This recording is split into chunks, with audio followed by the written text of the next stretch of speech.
Hello, bienvenue sur C0, chers Cisiens. Nous sommes le 5 septembre. Il y a des actualités très importantes qu'il ne fallait pas louper. Certes, elles sont pas nombreuses, mais celles-là, tu vas les voir à la une. Il faut impérativement les suivre. Allez, on y va. Let's go! La première actualité concerne Binance qui veut supprimer un certain nombre de stablecoins de sa plateforme, dont l'énormissime USDC. Choix surprenant, excuse, amélioration du trading pour les utilisateurs. On va démêler le vrai et le faux et tu vas voir que c'est extrêmement intéressant. Mais il y a peut-être aussi une envie de propager l'USDC. Et toujours l'exchange Binance, deuxième une de ce journal, vont-ils burn les LUNC lors des transactions? Certains documents ont été utilisés à tort et on va remettre les points sur les i sur ce point. Sujet donc indispensable à suivre si tu fais partie de ceux qui adorent le LUNC. Maintenant qu'on a vu, chers Cisiens, l'ensemble des unes de ce journal, ce que je te propose, c'est de me suivre sur Twitter pour suivre l'ensemble des actualités 24/24, en admettant évidemment que je dorme un petit peu, et on passe tout de suite à l'ensemble des actualités du jour. Et le Bitcoin vit une très mauvaise journée, bien qu'on voyait que son range commençait à être un range baissier. Hier à 17h, il a totalement craché et a perdu près de 800 $. Bien qu'il semble se stabiliser ces dernières heures, pour le moment le Bitcoin ne semble pas repartir à la hausse. Il faut dire qu'il y a un grand nombre d'actualités, quelques discours aussi aujourd'hui, qui pourraient encore lui donner quelques turbulences. Du coup, certains considèrent que le bottom à 8000 $ est aujourd'hui réalisable. D'autres n'y croient absolument pas, certains parlent de 17, mais on voit bien que l'état d'esprit général est beaucoup moins bullish qu'il y a un mois. Mais on voit évidemment que les prédictions sont très larges et certains parlent même d'un bull run du Bitcoin dès la fin d'année. Comment s'y retrouver là-dedans? C'est sûr que ce n'est pas évident. Mais voilà, dans la situation économique actuelle, pour le moment, le Bitcoin suit l'ensemble des marchés et donc crache logiquement, même si lui vit une plus grosse volatilité. Et c'est une période évidemment très difficile pour l'ensemble des marchés, cela ne concerne pas que le Bitcoin.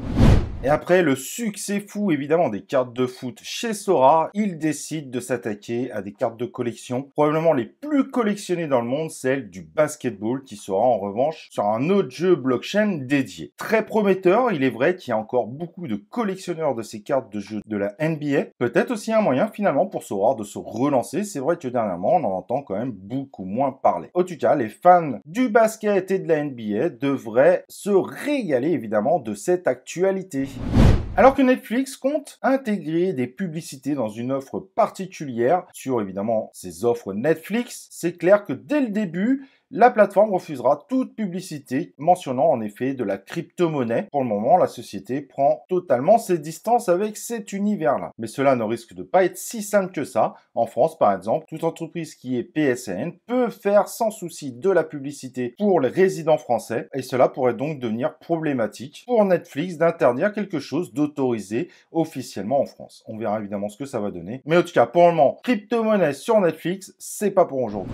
Binance a décidé de retirer l'USDC, le TrueUSD et l'USDP, dont le Pax Dollar, de sa plateforme pour remplacer tout cela par le BUSD. Si l'annonce peut surprendre, ce n'est en réalité pas la seule plateforme à faire de tels choix. Et il y a une raison derrière et je vais vous l'expliquer. Coinbase Pro dernièrement a également fait le choix de l'USDT par rapport à l'USDC. Donc, tous ceux qui avaient encore de l'USDC doivent utiliser une paire qui s'appelle USDT-USDC pour racheter de l'USDT à partir de leur USDC pour pouvoir aller sur les paires encore présentes sur Coinbase. Et donc le programme de Binance est un peu différent. Tous vos stablecoins USDC, USDP, TUSD seront automatiquement reconvertis en BUSD.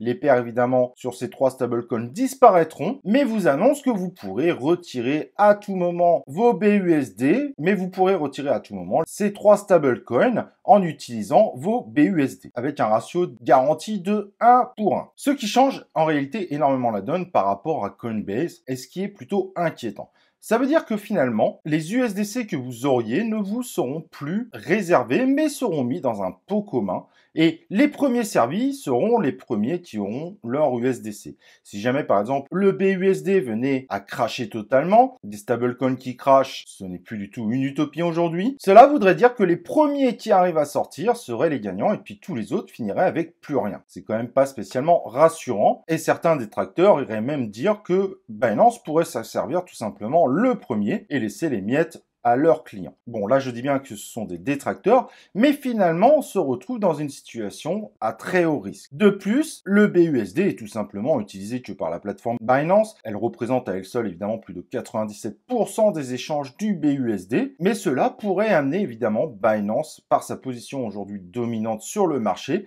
à tenter d'imposer le BUSD à un plus grand nombre de plateformes. C'est donc évidemment pas très rassurant et ça pourrait donner l'impression que Binance veut utiliser sa force pour pouvoir imposer un certain nombre de choix. Circle a communiqué autour, mais je n'ai pas encore bien compris. Pour eux, ça serait peut-être une aubaine que justement que Binance se débarrasse des USDC, car à ce jour, la plateforme est numéro 1 sur le volume de ce stablecoin. Il faudra creuser un petit peu plus sur ce sujet-là. Perdre Binance pour son stablecoin, je suis pas sûr, moi de mon côté, je suis pas du tout convaincu que ça soit une bonne chose. Mais alors, est-ce que ça apporte vraiment aux utilisateurs? Parce que l'excuse évidemment fournie par Binance, c'est de permettre aux utilisateurs d'être dans un environnement plus sain. Et en supprimant des paires qui font un petit peu de volume, cela pourrait être vrai, en effet, car finalement, ça rassemblerait un certain nombre de traders sur la même paire. Et donc, ça ferait plus d'ordres d'achat et plus d'ordres de vente. Dans une période où les volumes ont baissé, ça paraîtrait pas du tout délirant. Le problème, c'est que l'USDP et le TUSD ne font aucun volume en réalité. Donc, intégrer les quelques personnes qui sont autour de cela ne changerait pas grand-chose globalement. L'USDC, en revanche, a un peu plus de volume. Mais de là à dire que ça va complètement changer la vie des utilisateurs, je n'y crois absolument pas. C'est vrai dans la théorie,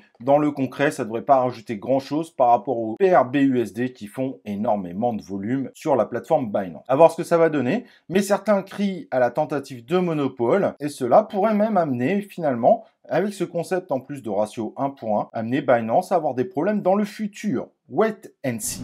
Est-ce que Binance va brûler des LUNC à chaque transaction? C'est la question évidemment qui se porte sur toutes les lèvres des possesseurs de LUNC, donc le Terra Luna classique. Eh ben, les documents souvent utilisés pour dire que Binance, vous voyez, ils vont le faire, sont tout simplement une annonce que Binance fait régulièrement sur les blockchains quand ces blockchains font de grosses mises à jour. Donc, ils doivent faire la mise à jour pour que les retraits et les dépôts fonctionnent correctement. Nous pouvons d'ailleurs voir qu'il y a la même chose sur ADA, mais vous pourriez voir aussi que sur Terra Classics, ils l'ont déjà fait dans le passé. Ce sont des annonces au final qui n'amènent aucune preuve et aucune certitude du tout que Binance va appliquer en effet ce burn sur les transactions. Aujourd'hui, un exchange l'a confirmé officiellement sur son site, c'est MEX.